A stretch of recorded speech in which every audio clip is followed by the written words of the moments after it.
Ha, tinchlik, hammasi joyida. Tinchlik bo'lsa, bu soatda nimaga chiqdingiz ko'chaga? Tinchlikmi yo tirikchilikmi? Tirikchilik?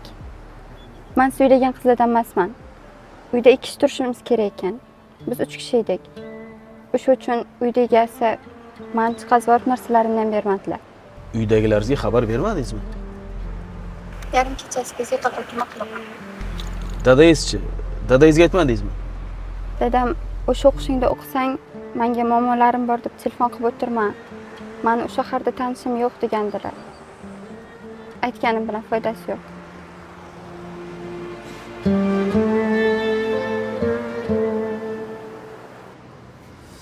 Ha, joylashdi.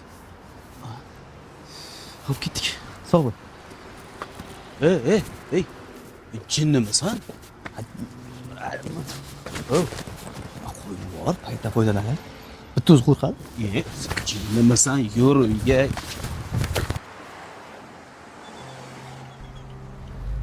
Tush.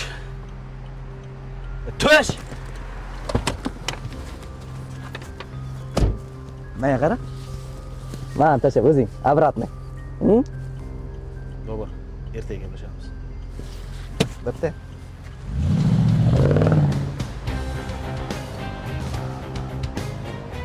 Dadam o'sha o'qishingda o'qisang, menga muammolarim bor deb telefon qilib o'tirma. Men o'sha shaharda tanishim yo'q degandilar. Aytganim bilan foydasi yo'q. Kızım. Dadam keldilar. Kızım. Men sana uchun kimman?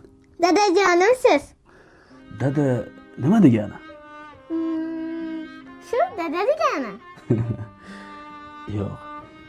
Qizim, dada degani bu soyabon. Senga keladigan yomonliklarni qaytaruvchi zotni yerdagi soyasi degani. Agar biror joying og'risa, menga uyalmasin, har doim aytgin. Xo'p qizim. Biror narsa qo'rqitsa, menga ayt. Men o'zim qo'rqitib qo'yaman. Yana qizim, sen meni yuragimsan. Sen meni ruhimsan. Sen tomirimdagi qonimsan. Ko'zlarimni yog'isan. Sen meni quvonchimsan, qizim. Faqat qizim sendan bitta iltimos. Agar seni yoningda bo'lolmay qolsam, boshingga tashvish tushsa, menga telefon qil. Dadam uxlayaptilar ekan, bezovta qilib qo'yaman deb o'ylamagin. Men har doim yoningda bo'laman. Axir men seni otangman, qizim. Menga limon his olib kelmadingizmi? Olib keldim. Mana ikkita sen yaxshi ko'radigan ta'mdan. Mana. Rahmat dadam.